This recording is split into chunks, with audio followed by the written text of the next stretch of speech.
Guys, Uncle Live and Jan Blachowicz are going to go head-to-head for the World Championship this Saturday at UFC 282. And what's even better, DraftKings Sportsbook, the official sports betting partner of the UFC, has some awesome deals for you guys. All new customers sign up using promo code Sonnen. Bet just $5 on either fighter to win before the fight starts and get $150 in free bets if your bet wins. Want even more action? Combine multiple bets like which fighter will win, how long the fight will last, and more in one parlay to give you a shot at even bigger winnings. If mobile sports betting is not yet available in your state, DraftKings Daily Fantasy is giving all MMA fans a chance to cash out this weekend. DraftKings is safe, secure, and reliable. Best of all, guys, you can deposit and withdraw your cash whenever you want. Download the DraftKings Sportsbook app right now. New customers, use promo code SON and bet just $5 on any UFC 282 fighter to win and get $150 in free bets if your bet wins. That's promo code SON and only at DraftKings Sportsbook, the official sports betting partner of UFC. I've never claimed conspiracy. I don't think ever that I have done that. And I've got to do what's called burying my lead on this. I'm going to get to my point. I got to preface it with this. What I'm about to say is what I mean to say. I don't want you to hear it in a different way and go, ooh, Chael's trying to take us down a certain road. No, I'm going to take you right down that road. If there was something to say, I'm not afraid to say it. This one genuinely has me standing back going, Dana went on Patty the Baddy's podcast. Now, we learned a couple things right there.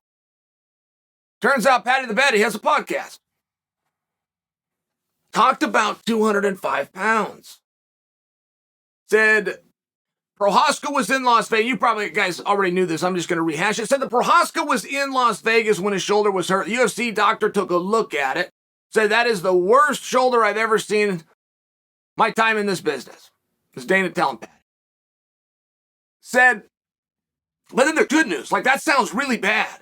That sounds really bad, not to mention he was stripped. It sounds really bad. If you skip a step, it gets better because Dana said Prochazka's probably out for 2 fights. Okay, well, that's good news. So however bad his shoulder is, it is repairable. As a matter of fact, we think we can repair it. We're going to take those steps and we're going to get Prochazka back. That's the first time I've really heard anything that would lead you to believe there's going to be a positive conclusion for Prochazka as opposed to a forced retirement apparently being on the table. Everything that we heard has led you to that conclusion. Been very sad. We go, man, I'm sorry, Prochazka. How can we help out? But now we hear it's going to be a couple fights until he's back. Well, what's that mean? Let's do the math. A couple fights, they're spread out, over 3 months? Almost never works out that way, but we'll call it 6 months, even if that turns out more to be 8.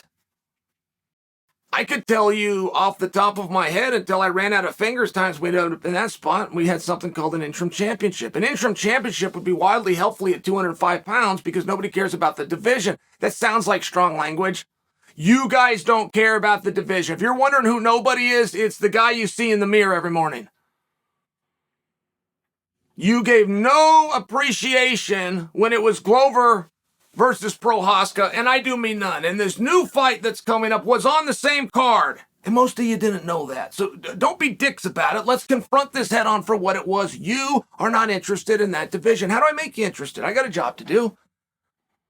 I got to cover these topics. If it's not interesting, I don't just go home and tell my wife we failed today. She'll look, it's your job. Go and make it interesting. Okay, great. Well, let me do this. Let me just use history as a great trajectory. Let me have a champion out there. Let me find an interim champion. Let me put the champion against the interim champion somewhere down the road. That always works. But I'm not in a position to do that because I'm not having an interim championship. I took the belt off the undisputed champion. We also found out within the interview that Glover is next. Cemented, to use a quote. In fact, it was the Glover is cemented and Glover is next. Glover is the number 1 contender. That was actually the lead-in for the part about Prochazka won't return for a couple of fights. Because Prochazka is removed, therefore by default it goes to Glover. All right, I got a lot of information there, but I got a lot of good information. I got some real stuff I can count on. Top of the head happens all the time. You asked me a question, I didn't have a sheet in front, I misspoke, I got that one. That stuff happens all the time, but there's a lot of glue there to hold those pieces together. All right, so we're going to have Ungoliah versus Jon. We got to go deal with it. Well, let's do that, but we're going to make one of them the champion, not the interim champion. So now I can't take the belt off the sumbitch. I can take a belt off an interim champion. I've done it before. Colby Covington was interim champion. He never got beat. Woke up one day and he's not our interim champion. Colby Covington beat our BMF champion, and there was never a day he was BMF champion. Like, there's things that I can do, but I can't make an undisputed champion. Somebody's got to go in there, get rid of him. All right. So that's going to draw into Glover, who ironically enough offered to be fighting Jon in the first place. Now, that irony will only be the applicable term if Jon wins, not if Ungoliah wins. Great. So maybe you get Ungoliah versus Glover. Maybe you get that somewhere down the road.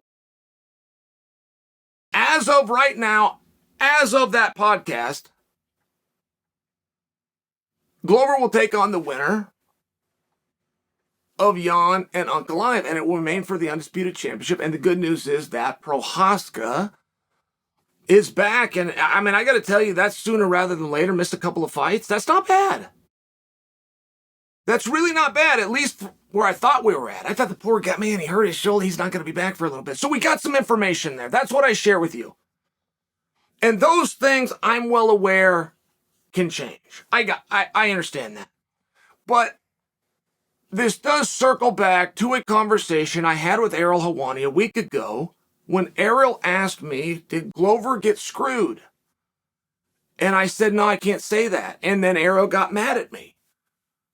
Spoke to me with a tone as though I was doing the bidding for the organization. But I had a response. I didn't just say no. I said why I said no. I said, Ariel, you got to understand, Glover's next fight is supposed to be for a world championship. His next fight is supposed to be a main event.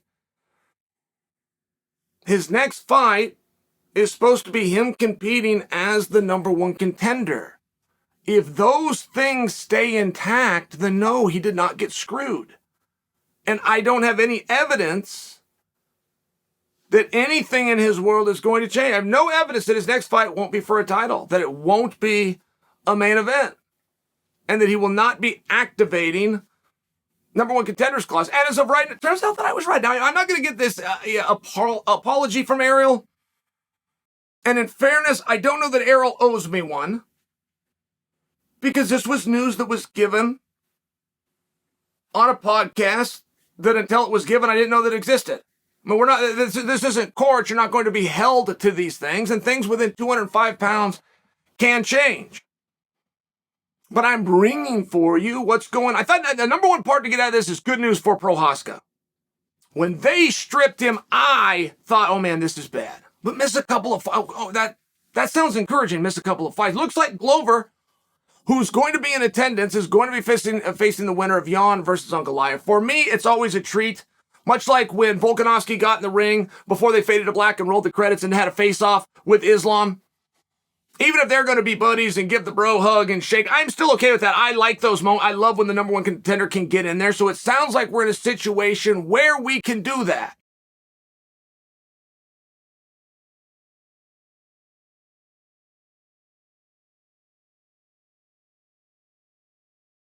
You guys don't believe that's what we're going to do you? You guys don't believe that we stripped a guy, didn't put an interim in there, and that Glover's going to take on the winner here, do you? Do you?